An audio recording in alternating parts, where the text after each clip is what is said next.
Hello and welcome to Innovative Learning Process.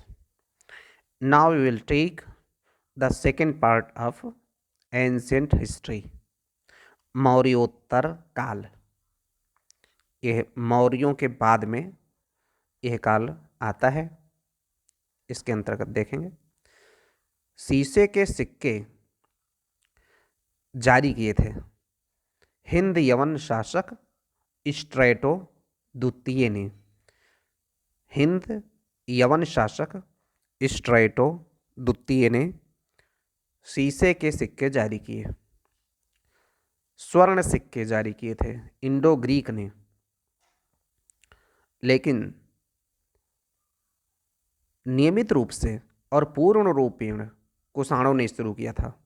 सोने के सिक्कों की शुरुआत की इंडो ग्रीक ने, लेकिन नियमित रूप से और पूर्ण रूप से कुषाणों ने शुरू किया।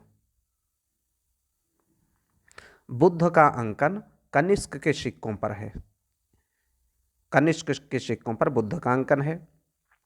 कुषाणों में बिम कडफिसस ने पहली बार सोने के सिक्के चलाए। कुषाणों में बिम कडफिसस ने पहली बार सोने के सिक्के चलाए। कुजुल कैडफिसस ने तांबे के सिक्के को प्रचलित कराया। कुजुल कैडफिसस ने तांबे के सिक्के को प्रचलित कराया। यौधेय सिक्कों पर कार्तिकेय का अंकन किया गया है। यौधेय सिक्कों पर कार्तिकेय का अंकन किया गया है। शक संवत का आरंभ 78 ईस्वी से शुरू होता है। शक संवत का आरंभ 78 ईस्वी से। इसका प्रवर्तक था कनिष्क। चूंकि कनिष्क का राज्यारोहण 78 ईस्वी में हुआ था, इसलिए तभी से इसने शक संवत की शुरुआत की थी। तो शक संवत 78 ईस्वी में शुरू हुआ और विक्रम संवत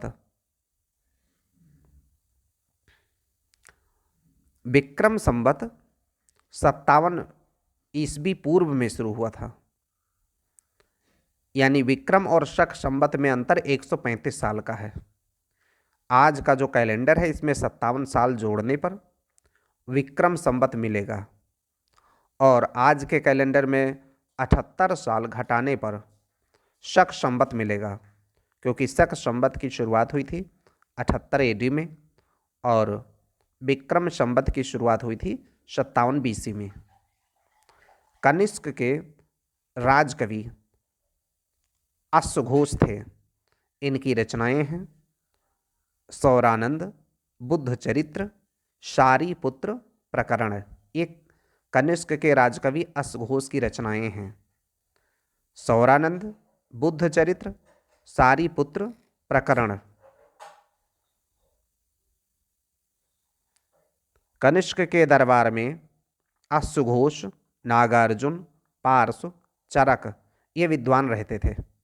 कनिष्क के दरबार में अश्वघोष, नागार्जुन, पार्श्व और चरक जैसे विद्वान रहते थे। वर्ण व्यवस्था का रक्षक कहा गया है गौतमी पुत्र सातकर्णी को।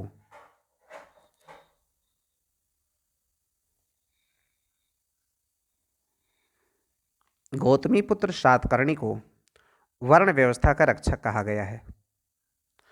सातवाहन वंश की स्थापना की थी सिंधुक या सिमुक ने। सिंधुक या सिमुक ने सातवाहन वंश की स्थापना की थी।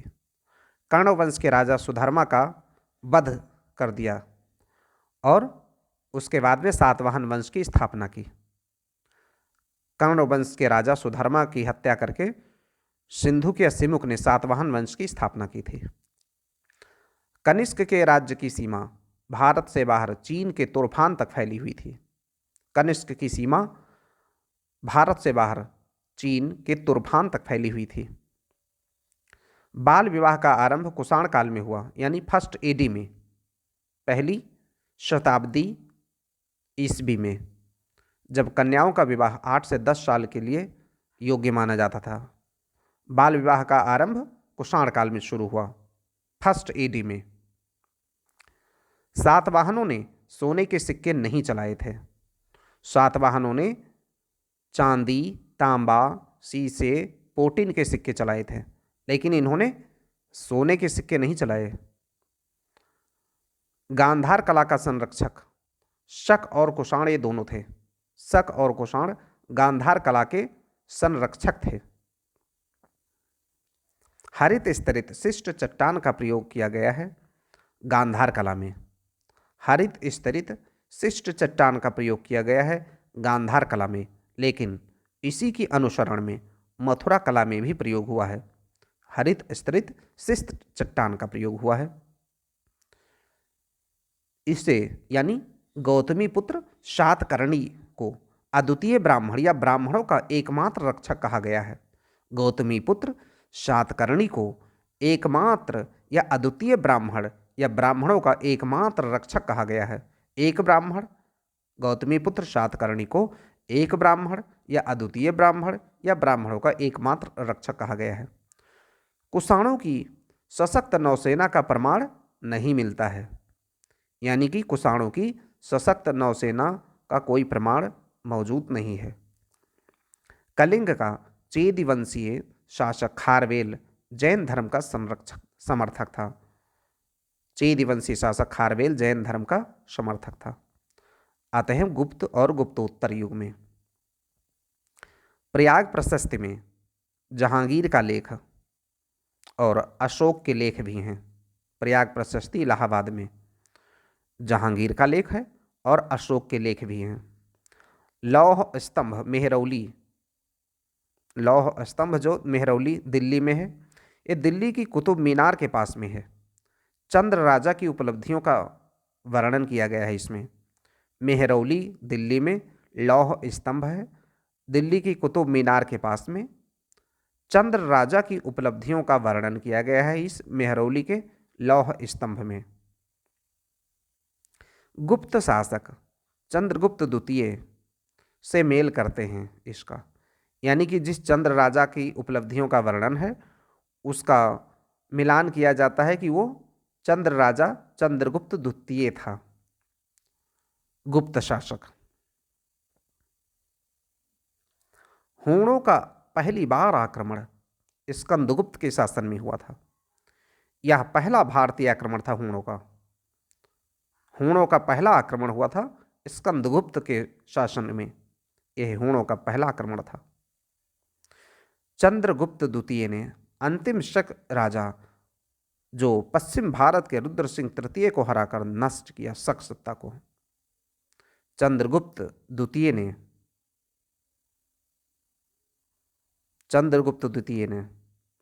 अंतिम शक राजा पश्चिम भारत के रुद्र सिंह तृतीय को हराकर नष्ट किया शक सत्ता को। तभी चांदी के सिक्के को चलाया और विक्रमादित्य की पदवी ली। चंद्रगुप्त द्वितीय ने विक्रमादित्य की पदवी ली कब? जब इसने शक राजा जो अंतिम शक राजा था पश्चिम भारत में रुद्र सिंह तृतीय, उसको हरा करके शक सत्ता को समाप्त कर दिया पश्चिम भारत से और चांदी के सिक्के को चलाया और विक्रमादित्य की पदवी ली। चंद्रगुप्त द्वितीय ने रुद्र सिंह तृतीय को हरा करके, जो शक राजा था। गुप्त काल में उत्तर भारतीय व्यापार ताम्रलिप्ति बंदरगाह से होता था। यह रूपनारायण नदी के समीप में है और पश्चिम किनारे पर भणौच बंदरगाह था। पश्चिमी किनारे पर भणौच बंदरगाह था। ताम्रलिप्ति पूरब साइड में था, कोलकाता के पास में ताम्रलिप्ति। तो गुप्त काल में उत्तर भारतीय जो व्यापार होता था ताम्रलिप्ति बंदरगाह से होता था, कोलकाता की तरफ है। यह रूपनारायण नदी के समीप में है ताम्रलिप्ति बंदरगाह और पश्चिमी किनारे पर भणौच बंदरगाह था जहां से व्यापार होता था। चंद्रगुप्त द्वितीय के 9 रत्न, 9 रत्नों में 9 विद्वान शामिल थे, जिनमें महाकवि कालिदास थे, चिकित्सक धन्वंतरी थे, खगोल विज्ञानी वाराह मिहिर थे, कोशकार अमर सिंह थे, वास्तुकार शंकु थे, फलित ज्योतिषी छपड़क थे, वैयाकरण बररुचि थे, जादूगर बेताल भट्ट थे, कूटनीतिज्ञ घट कर पर थे। यानी कि चंद्रगुप्त द्वितीय के जो नवरत्न थे, 9 विशेष विद्वान, वे थे महाकवि कालिदास, यानी कालिदास महाकवि थे। धन्वंतरी ये चिकित्सक थे। और बाराहमिहिर खगोल विज्ञानी थे। अमर सिंह ये कोषकार थे। शंकु वास्तुकार थे। फलित ज्योतिषी थे, छपड़क। और वररुचि वैयाकरण थे। वैयाकरण मीन्स जो व्याकरण के जानकार थे। बेताल भट्ट ये जादूगर थे, जादू टोना जानते थे। घटकर पर एक कूटनीतिज्ञ थे। गुप्त शासक जो सर्वप्रथम सिक्का जारी किया था वो चंद्रगुप्त प्रथम था। जिस गुप्त शासक ने सबसे पहले सिक्का जारी किया था वो था चंद्रगुप्त प्रथम। इसने गुप्त संवत चलाया 319 एडी में। एडी में ईस्वी 319 ईस्वी में इसने गुप्त संवत की स्थापना की, चंद्रगुप्त प्रथम ने। मंदिरों और ब्राह्मणों को सबसे अधिक ग्राम अनुदान दिया गुप्तों ने। भूमि की आय भी ग्रहीता को दे दी गई। यानी कि जो मंदिर और ब्राह्मणों को सबसे ज़्यादा ग्राम अनुदान दिया था वो गुप्तों ने दिया था। भूमि की आय भी ग्रहीता को दी गई, यानी ग्रहण करने वाले को भूमि की जो आय होती थी, भूमि जो दान में दिया गया उसकी आय भी उसी आदमी को दे दी जाती थी जिसको दान में दी जाती थी भूमि। ऋग्वैदिक काल में भी स्त्रियों को पुरुषों की संपत्ति में अधिकार नहीं था। ऋग्वैदिक काल में भी स्त्रियों को पुरुषों की संपत्ति में अधिकार नहीं था। ऋग्वैदिक काल में विदक भाग या उदक भाग ये सिंचाई कर था। विदक भाग या उदक भाग ये सिंचाई कर था। उद्रंग ये भूमि कर था गुप्त काल में। उद्रंग गुप्त काल में भूमि कर था। हूण शासक मिहिर कुल अत्यंत क्रूर और अत्याचारी था। उसे हराया था गुप्त नरेश बालादित्य ने। बाद में मालव नरेश यशोधर्मन ने भी हराया था। गुप्त शासक बालादित्य और बाद में मालव नरेश यशोधर्मन ने हराया था हूण शासक मिहिर कुल को। ये हूणों का शासक जो मिहिर कुल था अत्यंत क्रूर था, अत्याचारी था, उसको हराया था गुप्त नरेश बालादित्य ने। और बाद में फिर मालव नरेश यशोधर्मन ने भी हरा दिया था हूण शासक को, मिहिर कुल को। गुप्त शासन राजतंत्रात्मक थे, केंद्रीकृत व्यवस्था नहीं थी, संघात्मक थी। चूंकि राजा अनेक छोटे छोटे राजाओं का राजा था, यानी कि इस समय जो केंद्रीकृत व्यवस्था थी वो नहीं रही, अब संघात्मक व्यवस्था थी जो गुप्त शासन का राजतंत्र था। चूंकि राजा जो गुप्त राजा होता था वो अनेक छोटे छोटे राजाओं का राजा था, यानी पूरे उसके शासन में छोटे छोटे कई राजा मौजूद थे। इसलिए गुप्त शासन अब केंद्रीकृत नहीं रहा था। जैसे मौर्यों के समय में था वैसा केंद्रीकृत नहीं था गुप्त काल में। चतुरंग या शतरंज ये गुप्त काल में शुरू हुआ था खेल। शतरंज का खेल या चतुरंग का खेल ये गुप्त काल में उद्भूत हुआ था, यानी गुप्त काल में इसकी शुरुआत हुई थी। सांख्य दर्शन के प्रतिष्ठापक थे आचार्य कपिल। सांख्य दर्शन के प्रतिष्ठापक आचार्य कपिल थे। इस सांख्य दर्शन में क्या कहा गया है कि पुनर्जन्म को स्वीकार किया गया है, आत्मा के आवागमन ही, अज्ञानता ही दुखों का कारण है। पुनर्जन्म को स्वीकार किया गया है, आत्मा के आवागमन और अज्ञानता ही दुखों का कारण है। विवेक ज्ञान ही उपाय है एकमात्र। इससे निपटने के लिए विवेक और ज्ञान ही एकमात्र उपाय है। ये सांख्य दर्शन का सिद्धांत है। सांख्य दर्शन में पुनर्जन्म को स्वीकार किया गया है, आत्मा के आवागमन को माना गया है, अज्ञानता दुख का कारण है ये माना गया है, और विवेक और ज्ञान उससे छुटकारा पाने का, अज्ञानता से छुटकारा पाने का एकमात्र उपाय है, ये सांख्य दर्शन ने माना है। योग के पतंजलि दर्शन है योग, पतंजलि का दर्शन है योग, पतंजलि का दर्शन है योग।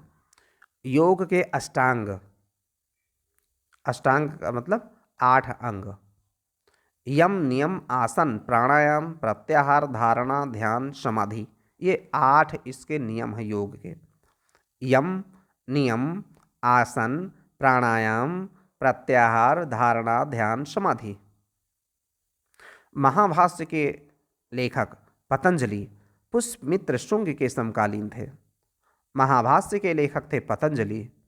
ये पतंजलि पुष्यमित्र शुंग के समकालीन थे, यानी जिस समय पुष्यमित्र शुंग का शासन था उसी समय पतंजलि जो महाभाष्य के लेखक हैं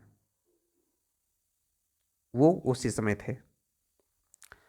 नव्य न्याय के संस्थापक गंगेश हैं, नव्य न्याय के संस्थापक गंगेश। चार्वाक दर्शन का सिद्धांत है यावत् जीवेत सुखम जीवेत ऋणम कृत्वा घृतम पिबेत भस्मीभूतस्य देहस्य पुनरागमनम कुतः, यानी यावत जीवेत सुखम जीवेत, जब तक जीवित रहें तब तक सुख से जीवित रहें।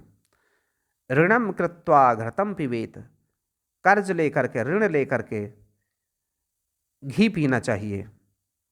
भस्मीभूतस्य देहस्य, जब यह देह नष्ट हो जाएगा, भस्म हो जाएगा।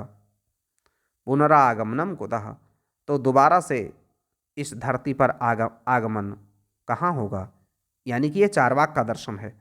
इसका मतलब है कि जो है इसी जीवन में पाना है, जो कुछ करना है इसी जीवन में करना है, ये चार्वाक का दर्शन है।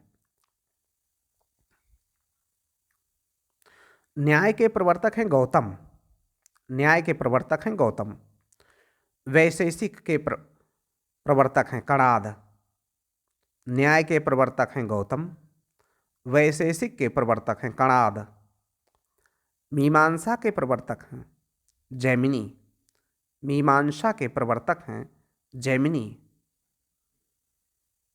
कर्म का सिद्धांत मीमांसा दर्शन से संबंधित है, यानी मीमांसा दर्शन का की मान्यता है कर्म का सिद्धांत है, जैसा कर्म करो वैसा फल मिलेगा, ये मीमांसा दर्शन से संबंधित है। मीमांसा के दर्शन के आचार्य हैं कुमारिल भट्ट ने तर्कों से बौद्ध दर्शन का खंडन करके वैदिक धर्म के पुनः प्रतिष्ठा की है और कहा है कि वेद शाश्वत सत्य हैं। ये किसने कहा है? कुमारिल भट्ट ने, जो मीमांसा दर्शन के आचार्य हैं। मीमांसा दर्शन के आचार्य कुमारिल भट्ट ने कहा, तर्कों का खंडन किया है, तर्कों से बुद्ध दर्शन का, बौद्ध दर्शन का खंडन किया है और कहा है वैदिक धर्म की पुनः प्रतिष्ठा की है। तो कुमारिल भट्ट ने कहा है कि वेद शाश्वत सत्य हैं, यानी कि वैदिक धर्म को इन्होंने प्रतिष्ठापित किया है और बौद्ध दर्शन का खंडन किया है कुमारिल भट्ट ने। मीमांसा दर्शन के आचार्य हैं ये। पूर्व मीमांसा में वेदों के कर्म कांड हैं और उत्तर मीमांसा में वेद के ज्ञान कांड पर विचार किया गया है। पूर्व मीमांसा में वेद का कर्म कांड का वर्णन है और उत्तर मीमांसा में वेद के ज्ञान कांड का वर्णन है, यानी ज्ञान की बातें उत्तर मीमांसा में हैं, कर्म सिद्धांत की बातें पूर्व मीमांसा में हैं। षट दर्शन वेदों को मान्यता देते हैं, ये आस्तिक दर्शन है, वेदों को मान्यता देते हैं। षट दर्शन, षट दर्शन में आते हैं सांख्य योग न्याय वैशेषिक मीमांसा वेदांत। षट दर्शन में आते हैं यानी 6 दर्शन, उसमें है सांख्य योग न्याय 3 ये हो गए, वैशेषिक, मीमांसा, वेदांत, तीन ही हो गए, 6 दर्शन हैं। वेदांत के प्रणेता थे बादरायण। वेदांत के प्रणेता यानी जिन्होंने शुरू किया था वेदांत, तो बादरायण थे। अद्वैत वेदांत में मोक्ष ज्ञान मार्ग से होगा, लेकिन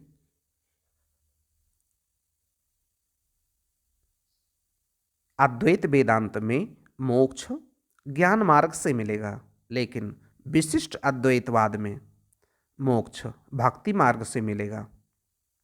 यानी कि वेदांत में दो मत हैं कि अद्वैत वेदांत कहता है कि अगर मोक्ष चाहिए तो ज्ञान हासिल करना होगा, ज्ञान मार्ग से मोक्ष मिलेगा, और विशिष्ट अद्वैतवाद कहता है भक्ति से होगा ज्ञान मोक्ष, मोक्ष की प्राप्ति भक्ति से होगी।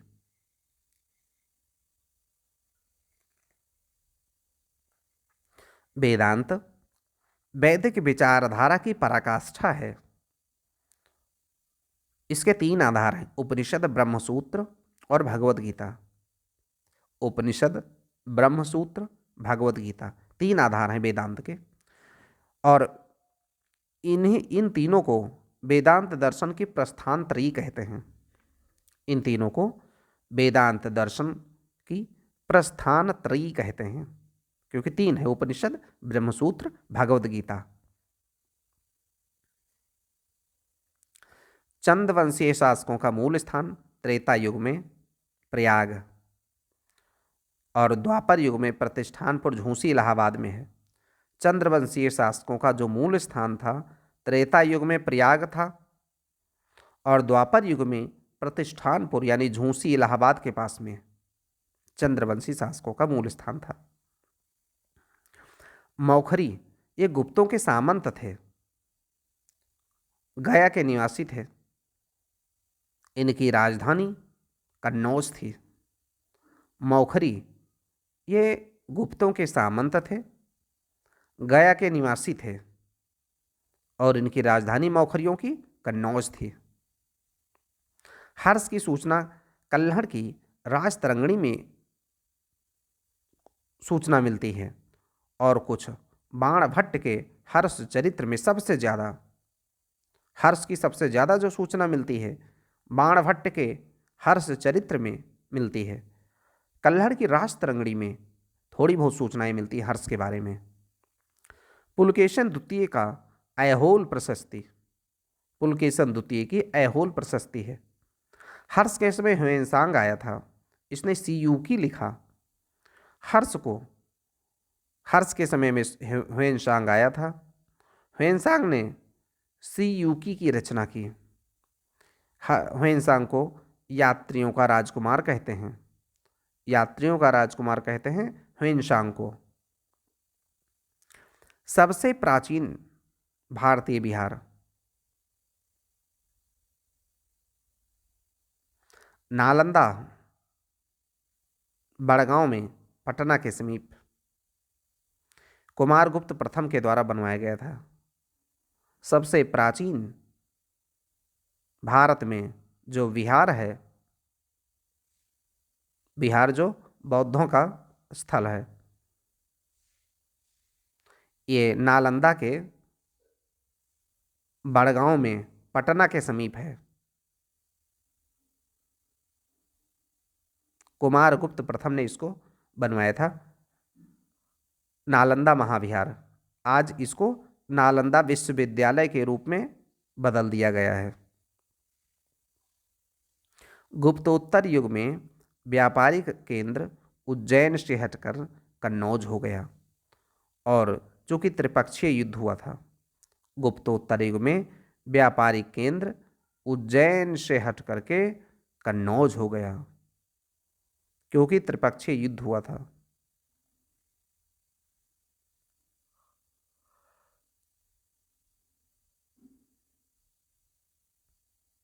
त्रिपक्षीय युद्ध हुआ था। शंकराचार्य के 4 मठ हैं, ज्योतिर्मठ या जोशी मठ, द्वारका, पुरी, श्रृंगेरी, ये 4 मठ हैं। जोशी मठ, या ज्योतिर्मठ ये उत्तराखंड में है। द्वारका ये जो है गुजरात में है। पुरी उड़ीसा में है। और श्रृंगेरी कर्नाटक में है। ये शंकराचार्य के 4 मठ हैं। प्रयाग प्रशस्ति का जो लेखक था हरिशेण, इस समुद्रगुप्त का संधि विग्राहिक था। संधि विग्राहिक यानी समुद्रगुप्त का ये अधिकारी था। समुद्रगुप्त का संधि विग्राहिक। प्रयाग प्रशस्ति हरिशेण का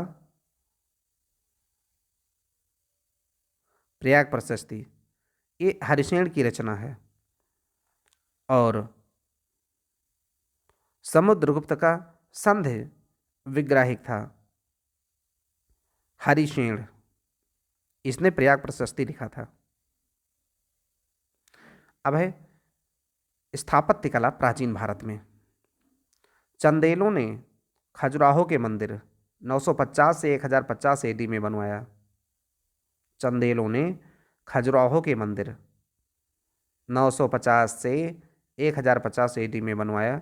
कंदरिया का महादेव मंदिर इसका सबसे अच्छा उदाहरण है। कंदरिया का महादेव मंदिर ये खजुराहो में है, चंदेलों ने बनवाया था। ये सबसे अच्छा मंदिर है चंदेलों का। वैष्णव शैव शाक्त धर्म से संबंधित, वैष्णव शैव शाक्त और जैन धर्म से संबंधित है खजुराहो का मंदिर। 950 से 1050 एडी के बीच में बना था ये। ग्वालियर का तेली मंदिर शिखर, ग्वालियर का तेली मंदिर इसका शिखर द्रविड़ शैली का है।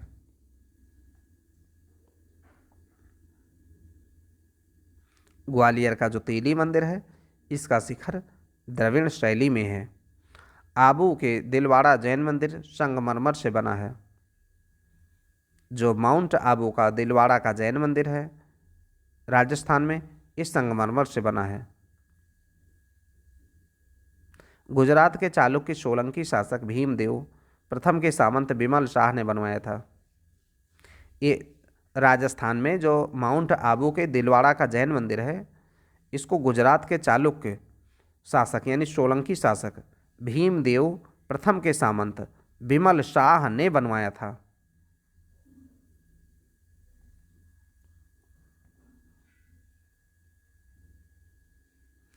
एलिफेंटा बम्बई में जो गुफा है, ये मंदिर है, राष्ट्रकूटों द्वारा बनवाया गया था।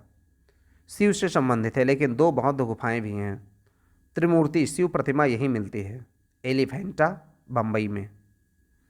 एलिफेंटा की जो गुफा मंदिर हैं बम्बई में, ये शिव से संबंधित है, राष्ट्रकूटों द्वारा बनवाया गया था। 2 बौद्ध गुफाएं भी हैं। त्रिमूर्ति शिव प्रतिमा यहीं पे मिली है।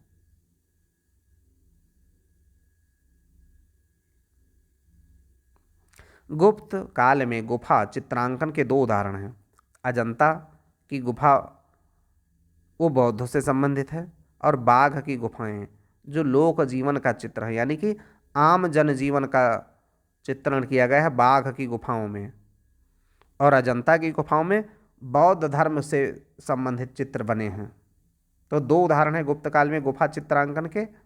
गुफा चित्रांकन यानी कि जो पत्थर को काट करके जो गुफाएं बनाई गई उसमें जो चित्र बनाए गए हैं। तो एक तो अजंता के गुफा में चित्र बनाए गए हैं, वो बौद्धों से संबंधित हैं। और दूसरा बाघ की गुफाएं हैं जिसमें लोक जीवन के चित्र हैं, यानी कि आम जनजीवन के चित्र हैं। नासिक की गुफाएं सातवाहन काल की हैं। सातवाहन काल की हैं नासिक की गुफाएं। एलोरा के मंदिर महाराष्ट्र के औरंगाबाद में हिंदू बौद्ध जैन से संबंधित है। एलोरा के जो जैन मंदिर हैं,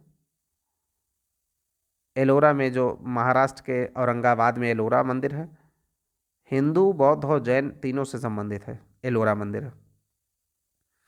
एलोरा का कैलाश मंदिर ये शैलकृत स्थापत्य का उदाहरण है।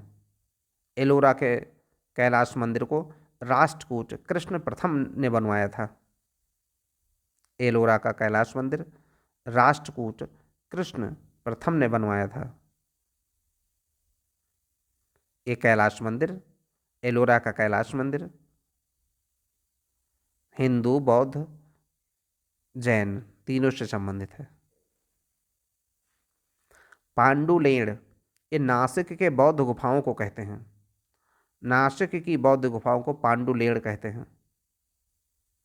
राष्ट्रकूटों के इसमें ब्राह्मण धर्म का सबसे कम और जैन धर्म का सबसे ज़्यादा प्रचार था। राष्ट्रकूटों के समय ब्राह्मण धर्म का कम प्रचार था, जैनों का सबसे ज़्यादा प्रचार था।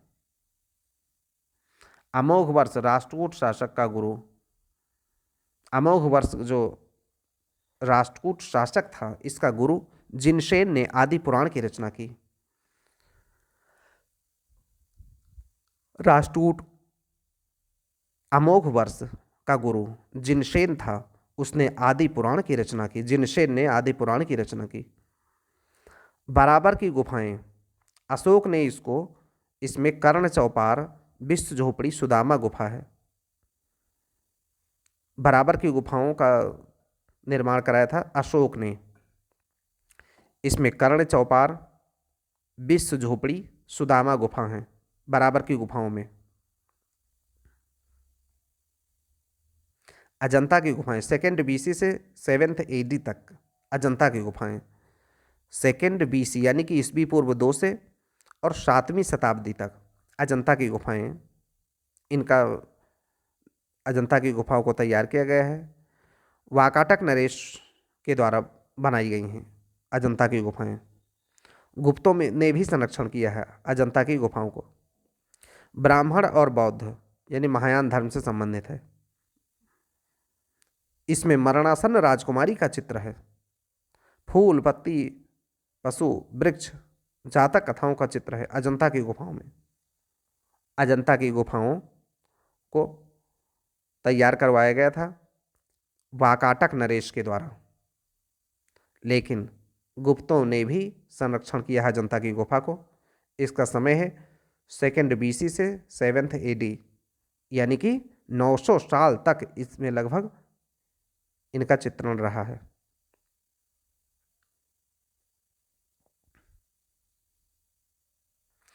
अजंता की गुफा में ही मरणासन्न राजकुमारी का चित्र है। ये ब्राह्मण बौद्ध धर्म से संबंधित है, महायान बौद्ध से अजंता की गुफाएं। तोरण, जो कि तोरण स्तूप के भाग नहीं होते हैं।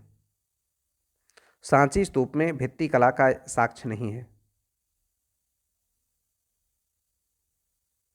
सांची स्तूप में भित्ति कला के साक्ष्य नहीं मानते हैं, चूंकि तोरण पर चिन्ह है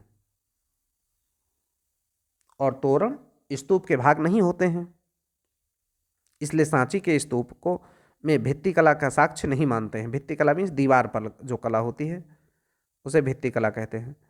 तो सांची के स्तूप में भित्ति कला के साक्ष्य को नहीं मानते हैं, कारण कि तोरण पर चिन्ह हैं लेकिन तोरण स्तूप के भाग नहीं होते हैं। महाबलीपुरम के मंदिर जो हैं पल्लवों के द्वारा बनवाए गए हैं।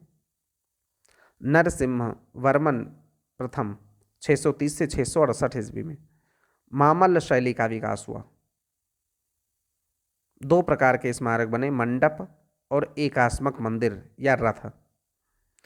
यहाँ के रथ मंदिर वैदिक परंपरा से संबंधित हैं।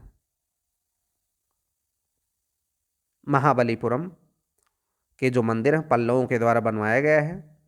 पल्लव राजा नरसिम्हा वर्मन प्रथम, इसका समय है 630 से 668 ईस्वी। तो नरसिम्हा वर्मन प्रथम के समय में मामल्ल शैली का विकास हुआ। 2 प्रकार के स्मारक बने, मंडप और एकास्मक मंदिर यानी रथ।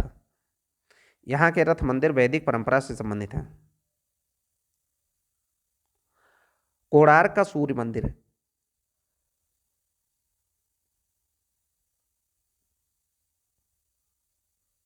कोणार्क का सूर्य मंदिर नरसिम्हा देव वर्मन प्रथम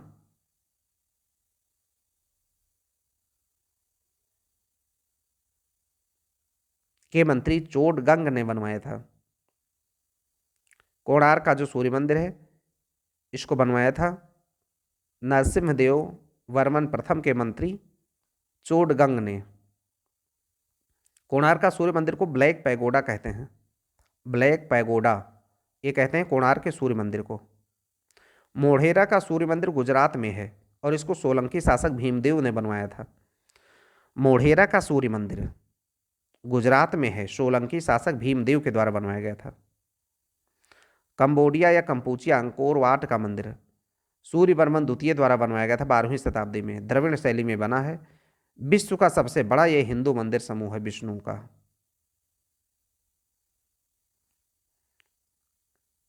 गोपुरम सबसे बड़ी विशेषता है पांड्यकालीन मंदिरों में। गोपुरम, ये गोपुरम एक गेट होता था, बड़ा सा गेट, बहुत बड़ा दरवाजा होता था गोपुरम, जहाँ से प्रवेश करते थे।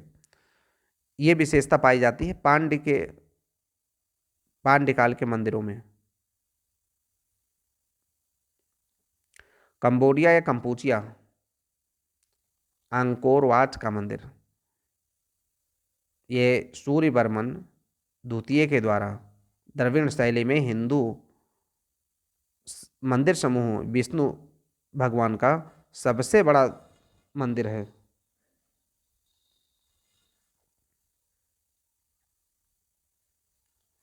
महाबलीपुरम का शोर मंदिर, तटीय शिव मंदिर, ये राजसिंह शैली में बना है। राजसिंह शैली, पल्लव नरसिंह वर्मन द्वितीय राजसिंह ने, पल्लव नरेश नरसिंह वर्मन द्वितीय या राजसिंह ने राजसिंह शैली की शुरुआत की। महाबलीपुरम का शोर मंदिर, तटीय शिव मंदिर, इसका उदाहरण है राजसिंह शैली का।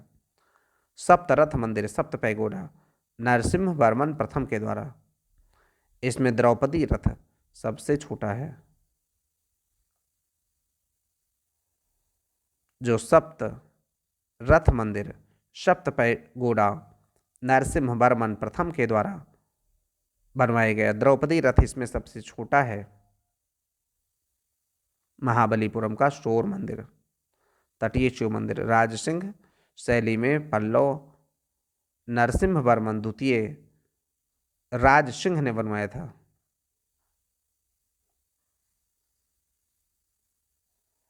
राजसिंह शैली में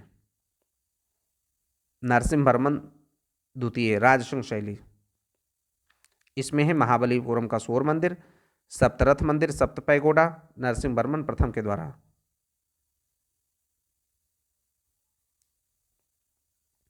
बद्रीनाथ में चतुर्भुजी विष्णु भगवान की प्रतिमा है।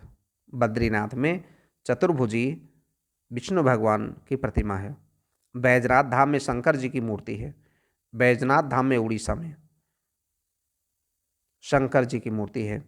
सोनगिरी दतिया में एमपी में 103 जैन मंदिर हैं। यहाँ सोनगिरी दतिया मध्य प्रदेश में 103 जैन मंदिर है। यहाँ पर उदयगिरी में 12 अवतार गुप्त काल में बनी है। उदयगिरी में 12 अवतार गुप्त काल में बनी है। दक्षिण भारत में चोल, चालुक्य और संगम वंश। चोल स्थापत्य, तंजौर के शैव मंदिर,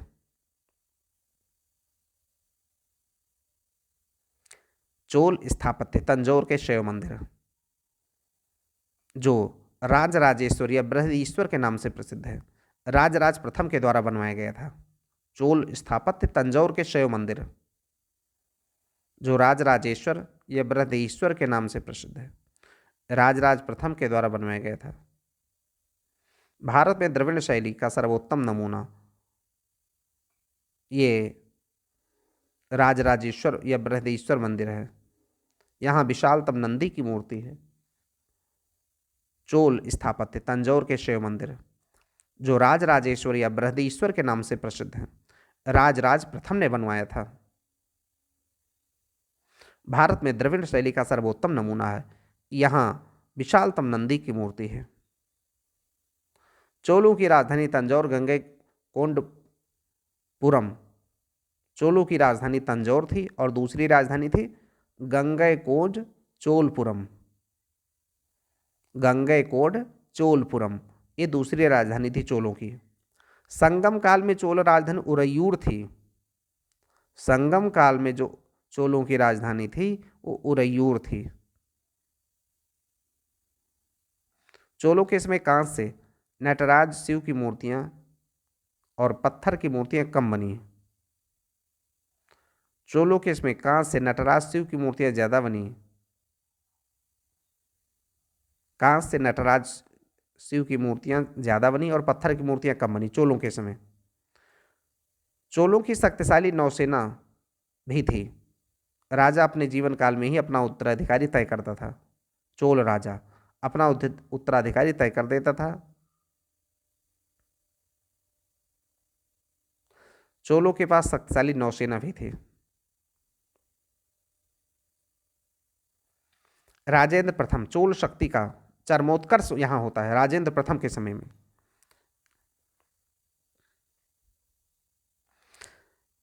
इसने अपने पिता राजराज प्रथम की नीतियों, जो साम्राज्यवादी नीति थी यानी अपना साम्राज्य का विस्तार करना, उसका प्रसार किया राजेंद्र प्रथम ने।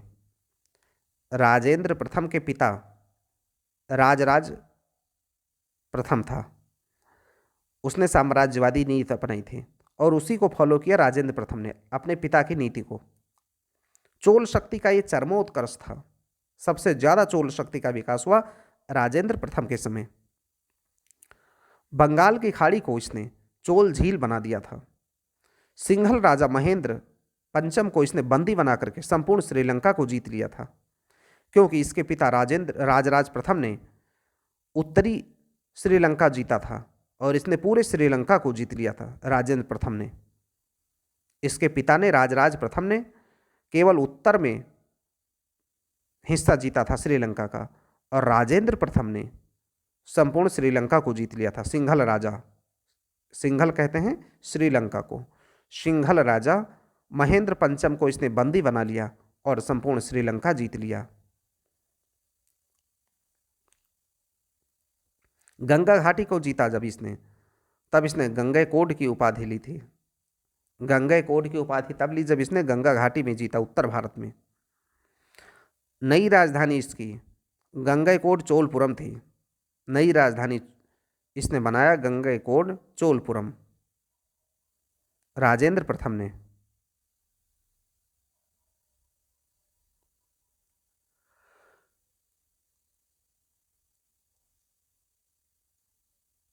एक विशाल तालाब बनवाया इसने सिंचाई के लिए, उसका नाम था चोलगंगम। चोलगंगम,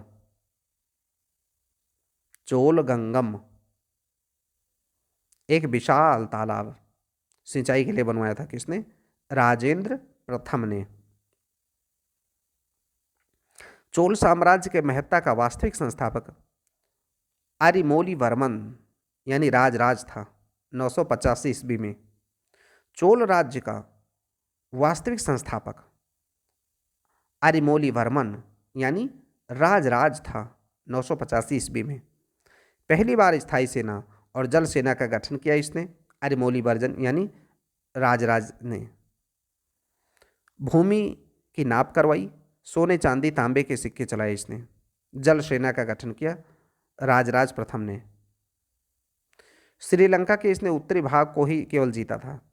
इसके बेटे ने जो राजेंद्र प्रथम था ने पूरे श्रीलंका को जीत लिया था। ये राजराज प्रथम श्रीलंका के उत्तरी भाग को ही केवल जीता था और इसके बेटे ने राजेंद्र प्रथम ने पूरे श्रीलंका को जीत लिया था। कुलोतुंग प्रथम के समय श्रीलंका ने स्वतंत्रता घोषित कर दी थी। राजेंद्र प्रथम ने पूरे श्रीलंका को जीत लिया था और इसके पिता राजराज प्रथम ने केवल उत्तरी भाग को जीता था। लेकिन बाद में ये श्रीलंका कुलोतुंग प्रथम के समय, चोल शासक कुलोतुंग प्रथम के समय श्रीलंका ने अपनी स्वतंत्रता घोषित कर दी। प्रशासन में महिलाओं को उच्च पद देते थे चालुक्य शासन में। इनकी राजधानी थी वातापी, बीजापुर कर्नाटक में। महिलाओं को उच्च पद दिया जाता था प्रशासन में चालुक्य शासन में। इसकी राजधानी थी वातापी, बीजापुर, कर्नाटक में। वातापी या बादामी चालुक्य के संस्थापक पुलकेशिन प्रथम था। वातापी या बादामी के चालुक्यों का जो संस्थापक था वो पुलकेशिन प्रथम था। पुलकेशिन द्वितीय के ऐहोल प्रशस्ति की रचना की थी रवि कीर्ति ने। पुलकेशिन द्वितीय के ऐहोल प्रशस्ति की रचना रवि कीर्ति ने की। कालिदास के समान स्वयं को बताया था रवि कीर्ति ने। पुलकेशिन द्वितीय के ऐहोल प्रशस्ति में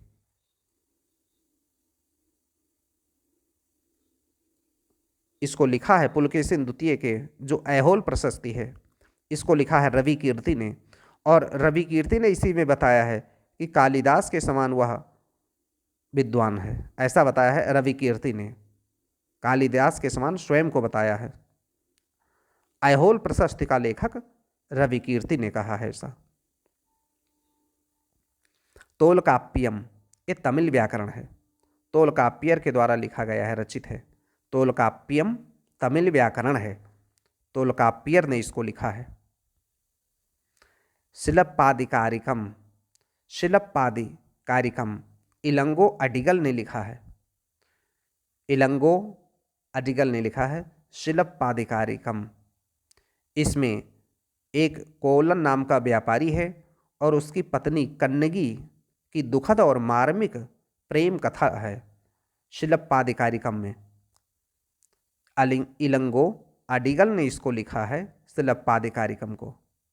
इसमें वर्णन है एक कोलन नाम का व्यापारी और उसकी पत्नी कन्नगी की प्रेम कथा का वर्णन है इसमें। तिरुक्कुरल तिरुवल्लुवर के द्वारा लिखा गया है, ये दर्शन है। तिरुक्कुरल तिरुवल्लुवर के द्वारा लिखा गया एक दर्शन है, नीति शास्त्र का वर्णन किया गया है इसमें।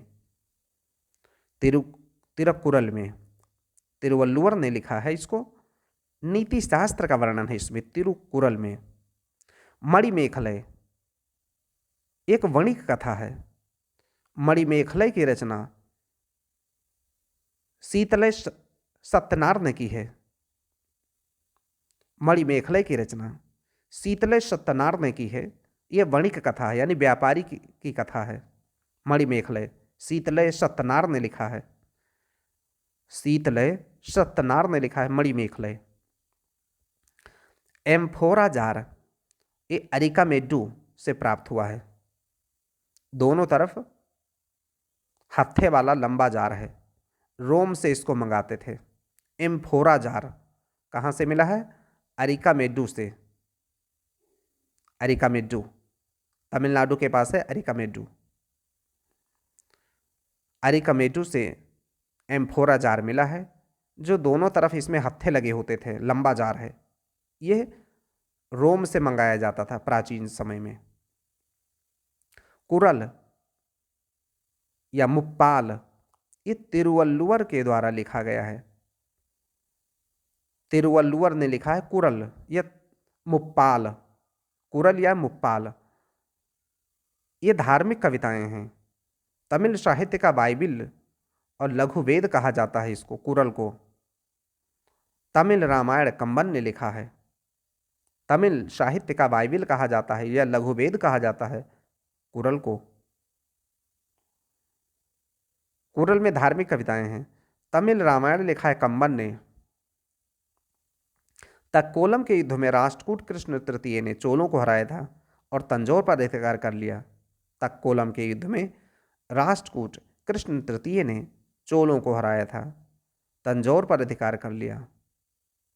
चोल साम्राज्य अंततः नष्ट हुआ मलिक काफूर के द्वारा। चोल साम्राज्य अंततः नष्ट हुआ मलिक काफूर, अलाउद्दीन का सेनापति था मलिक काफूर, उसके द्वारा चोल साम्राज्य नष्ट कर दिया गया मध्यकाल में मलिक काफूर के द्वारा। उरैयूर नगर कावेरी के तट पर था तमिलनाडु में। उरैयूर कावेरी के तट पर था। तमिलनाडु में सूती वस्त्र का केंद्र था। पांड्य राज्य की जीवन रेखा वेंगी नदी, पांड्य राज्य की जीवन रेखा वेंगी नदी थी। यह राज्य कावेरी के दक्षिण में था। पांड्य राज्य की जीवन रेखा वेंगी नदी थी। यह कावेरी के दक्षिण में स्थित था पांड्य राज्य। पश्चिमी तट के बंदरगाह थे नौरा, तोंडी, मुसरी, नेलीसंडा। ये पश्चिमी तट पर बंदरगाह थे। नौरा, तोंडी, मुसरी, नेलीसिंडा पश्चिमी तट के बंदरगाह थे, यानी केरला और कर्नाटका के साइड में बंदरगाह थे नौरा, तोंडी, मुसरी, नेलीसंडा। पहला संगम, जो संगम के संगम शासन में जो उनकी बैठकें हुई, तो उसमें पहला जो संगम हुआ मदुरई में हुआ था। मदुरई, ये तमिलनाडु में है मदुरई। इसके अध्यक्ष थे अगस्त्य ऋषि। पहले संगम के अध्यक्ष थे अगस्त्य ऋषि। ये हुआ था मदुरई में पहला संगम, यानी बैठक। और दूसरे संगम के अध्यक्ष भी थे अगस्त्य ऋषि। पहले संगम के अध्यक्ष थे अगस्त्य ऋषि और दूसरे संगम के भी अध्यक्ष थे अगस्त्य ऋषि। कपाटपुरम अलेवाई में हुआ था ये दूसरा संगम। पहला संगम मदुरई में हुआ था और दूसरा संगम हुआ था कपाटपुरम या अलेवाई में। दूसरा संगम हुआ कपाटपुरम या अलेवाई में। इसके भी अध्यक्ष थे अगस्त्य ऋषि। तीसरा संगम फिर मदुरई में हुआ और इसके अध्यक्ष रहे नक्कीरर। तीसरे संगम के अध्यक्ष रहे नक्कीरर और तीसरा संगम कहाँ हुआ? मदुरई में। तो पहला और दूसरा संगम मदुरई में हुआ। पहला और दूसरा तीसरा संगम, पहला संगम और तीसरा संगम ये मदुरई में हुआ था और दूसरा संगम कपाटपुरम अलेवाई में हुआ। पहले और दूसरे संगम के अध्यक्ष रहे अगस्त्य ऋषि और तीसरे संगम के अध्यक्ष रहे नक्कीरर। नक्कीरर तमिल साहित्य के जनक अगस्त्य माने जाते हैं, चूंकि लेकिन वो जन्मे थे वाराणसी में। तमिल साहित्य के जनक माने जाते हैं अगस्त्य ऋषि, लेकिन इनका जन्म हुआ था वाराणसी में। पल्लवों की राजधानी कांचीपुरम थी। पल्लवों की राजधानी कांचीपुरम थी। पांड्यों की राजधानी मदुरई थी। पांड्यों की राजधानी मदुरई थी। पल्लवों की कांचीपुरम, पांड्यों की मदुरई। चालुक्यों के शासन में चीन और भारत के संबंधों का ब्यौरा दिया है मात्वालिन चीनी यात्री ने। मात्वालिन चीनी यात्री ने चालुक्य शासन में चीन और भारत के संबंधों का ब्यौरा दिया है। मात्वालिन चीनी यात्री ने ब्यौरा दिया है चालुक्यों के शासन में चीन और भारत के संबंध के बारे में। पांड्य राज्य ने भारत में सबसे लंबे समय तक के शासन किया है। पांड्य राज्य ने 200 बीसी से 1378 एडी तक शासन किया है, यानी कि लगभग 1578 साल तक शासन किया है। 1578 साल तक पांड्य राज्य ने सबसे ज्यादा, भारत में सबसे ज्यादा लंबे समय तक शासन किया है। 26 बीसी में रोम राज्य में दूत इसने भेजा था पांड्य राज्य ने। 200 बीसी से लेकर के 1378 एडी तक, यानी कि ईसवी पूर्व 200 से 1378 ईसवी तक, यानी कि लगभग 1578 साल तक इसने शासन किया है पांड्य राज्य ने। और पांड्य राज्य ने ही 26 बीसी में, यानी कि 26 ईसवी पूर्व में रोम राज्य में अपना दूत भेजा था। मीनाक्षी मंदिर यह मदुरई में है, पांड्यों की राजधानी। मीनाक्षी मंदिर मदुरई में है, पांड्यों की राजधानी।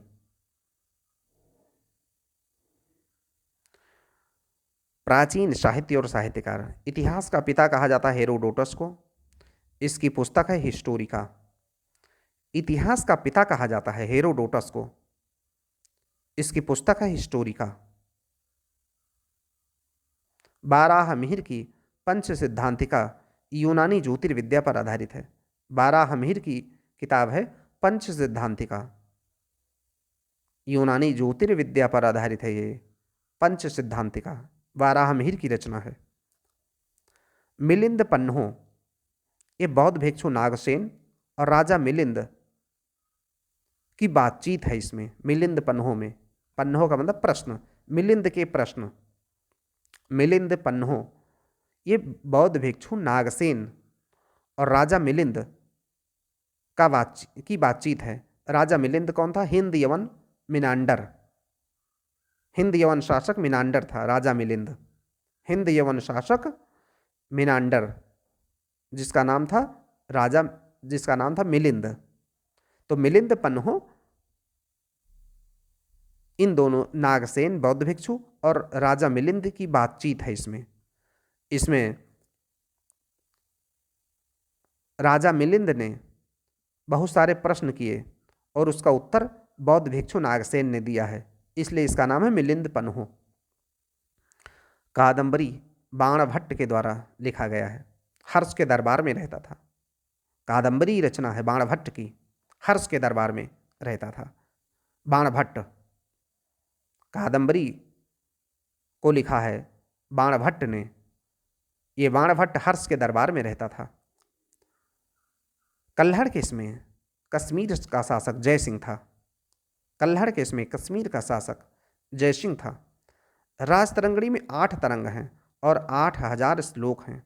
राजतरंगिणी में 8 तरंग हैं और 8000 श्लोक हैं।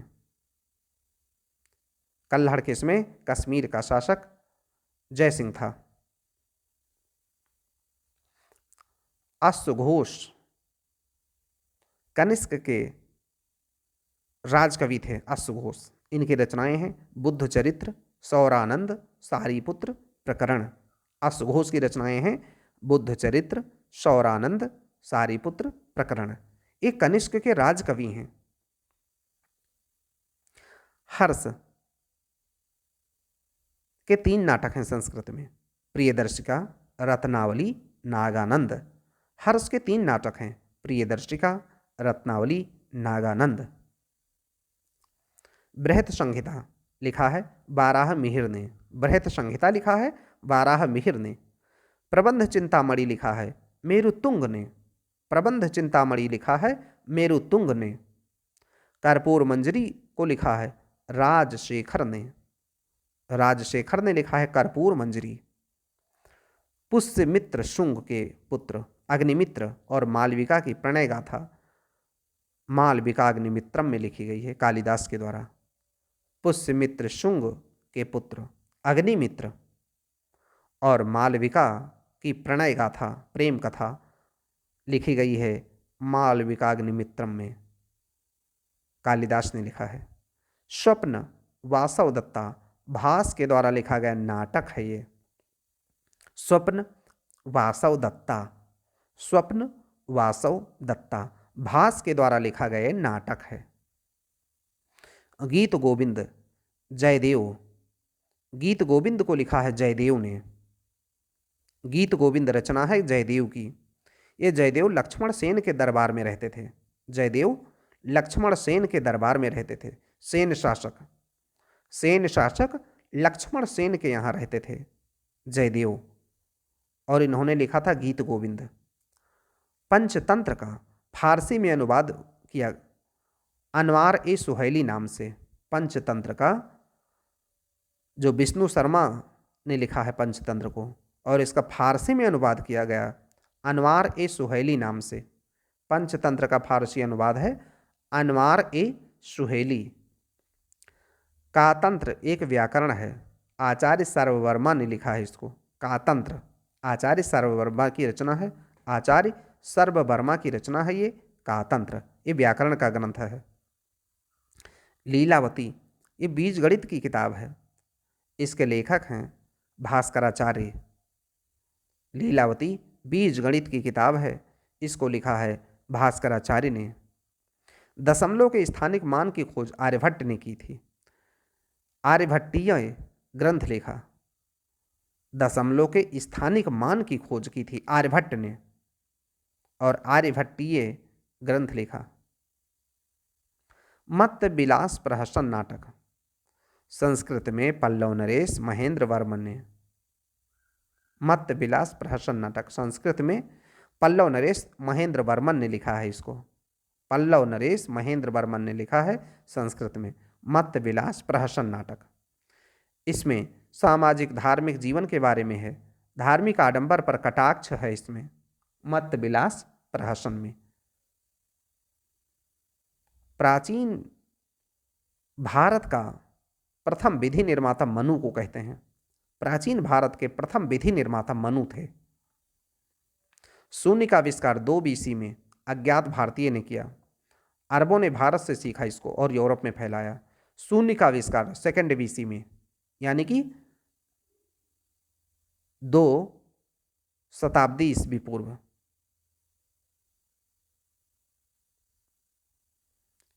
शून्य का आविष्कार 2 BC में अज्ञात भारतीय ने किया था। अरबों ने इसको भारत से सीख लिया और यूरोप में जाकर के फैलाया। द नेचुरल हिस्ट्री ये रचना है प्लिनी की। प्लिनी की रचना है नेचुरल हिस्ट्री।